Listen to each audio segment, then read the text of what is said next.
భారతదేశంలో 16వ రాష్ట్రపతి ఎన్నికలు వచ్చే నెలలో జరగనున్నాయి. నిన్ననే ఎన్డీఏ ప్రభుత్వం తమ రాష్ట్రపతి అభ్యర్థిని ఖరారు చేసింది. ఆవిడ పేరే ద్రౌపది ముర్ము. అసలు ఈసారి రాష్ట్రపతి ఎన్నికలు చాలా ఇంట్రెస్ట్ క్రియేట్ చేస్తున్నాయి దేశం మొత్తం. ద్రౌపది ముర్ము అనే ఆవిడ గురించి ఒరిస్సాలో, జార్ఖండ్లో చాలామందికి తెలుసు. తెలుగు రాష్ట్రాల్లో ఎక్కువగా తెలియకపోయినా ఆవిడ ఒరిస్సాలో మయూర్భంజ్ అనే జిల్లాలో 1958వ సంవత్సరంలో పుట్టింది. అయితే ఇప్పటి వరకు భారత రాష్ట్రపతి అయిన వారందరూ కూడా స్వతంత్రం రాకమును పుట్టిన వాళ్ళే. ఒకవేళ ఈవిడ కనుక భారత రాష్ట్రపతి అయితే స్వతంత్రం వచ్చిన తర్వాత పుట్టిన రాష్ట్రపతుల్లో మొదటి రాష్ట్రపతి ఈవిడే అవుతుంది.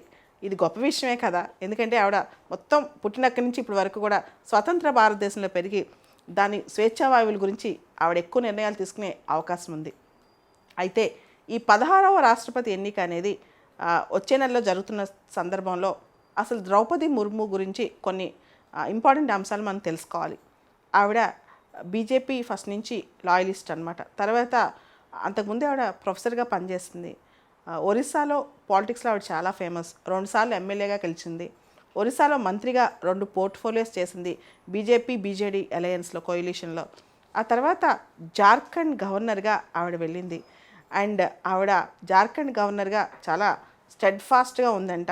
ఆవిడ ఏబుల్ అడ్మినిస్ట్రేటర్ అని, గొప్ప లీడర్ అని, లీడర్షిప్ విత్ సెన్సిటివిటీగా ఆవిడని పొగుడుతుంటారనమాట. మోడీ గారు ఈరోజు ఆవిడ గురించి అదే చెప్పారు.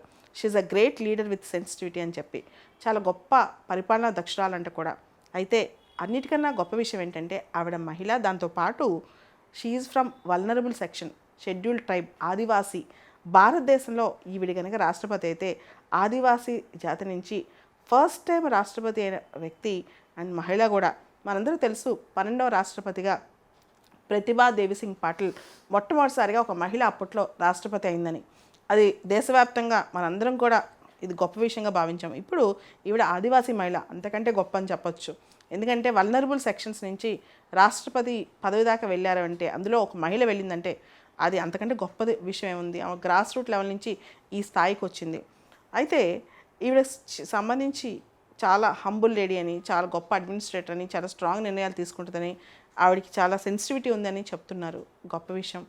ఇక్కడ కొన్ని పాయింట్స్ కూడా మనం గమనించాలి. మనం కంప్లీట్గా పాలిటిక్స్ కాబట్టి, ఇండియాని లీడ్ చేసేది పాలిటిక్సే కాబట్టి గుజరాత్లో, రాజస్థాన్లో, తర్వాత మధ్యప్రదేశ్లో త్వరలో ఎన్నికలు రానున్నాయి.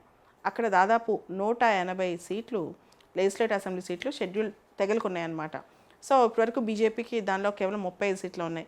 ముందు బీజేపీ అక్కడ దూసుకుపోవాలంటే ఈవిడ రాష్ట్రపతి అయితే కొంతవరకు ప్రజల్లో సెన్సిటివిటీ పెరిగి బీజేపీ పట్ల ఒక పాజిటివ్ దృక్పథం పెరిగే అవకాశం ఉంది. కాబట్టి ఈవిని సెలెక్ట్ చేశారని కూడా కొంతమంది ఎక్స్పర్ట్స్ చెప్తున్నారు.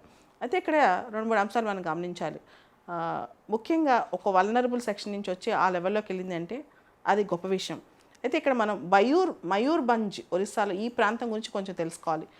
మనం జాగ్రఫికల్ పర్స్పెక్టివ్ గురించి చూసుకున్న, హిస్టారికల్ పర్స్పెక్టివ్ గురించి చూసుకున్న, ఆర్ట్ అండ్ కల్చర్లో ఒరిస్సాలో చౌ డ్యాన్స్ ఉంది కదా, అది ఇక్కడే పుట్టిందంట మయూర్భంజ్లో.